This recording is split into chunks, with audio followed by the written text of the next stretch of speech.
gonna bite us. Get down! I am Fluke.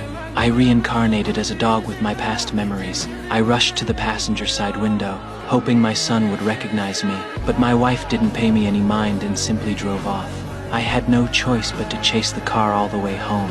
When I got to the back door, I sat down obediently and waited. Still, she didn't let me in. Feeling dejected, I pressed my face against the glass. He probably hasn't eaten for days.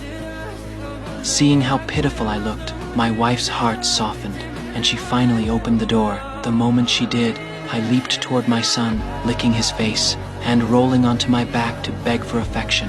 It was only after he pleaded with her that my wife agreed to take me in. As they bathed me together, it felt like we were a family again, just like we used to be. But I knew very well that in their eyes, I was just a stray dog. I wanted so badly to let them know who I really was. While playing with my son, I intentionally hid his toy under the bed. When he discovered it, he was completely stunned. My dad used to do that. Late that night, seeing my own photo filled me with guilt. I hadn't been the husband or father I should have been. After tucking my son in, I curled up beside my wife's bed, keeping her company like old times. The next day, when she saw me wearing my old clothes, she actually smiled. But when she picked up my hat, she broke down in tears. I quickly went over to comfort her. No matter how close we felt, we still couldn't truly be reunited. But for now, being able to play with my son and go on family trips with them was enough. Then one day, my old friend Jeff came over. In my memory, Jeff was somehow connected to my death.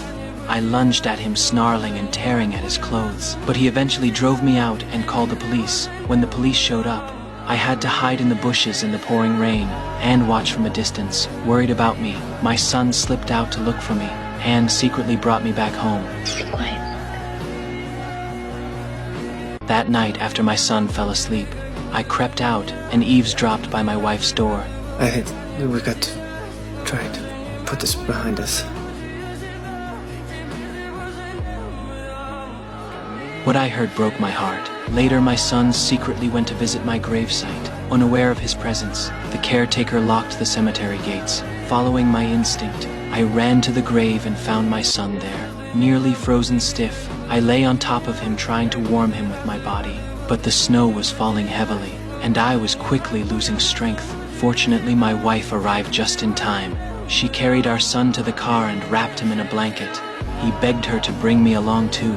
She walked over to the headstone and called for me, but I didn't go to her. Instead, I used my paw to wipe the snow from the inscription. She fell silent as she read the words, "You will live in our hearts."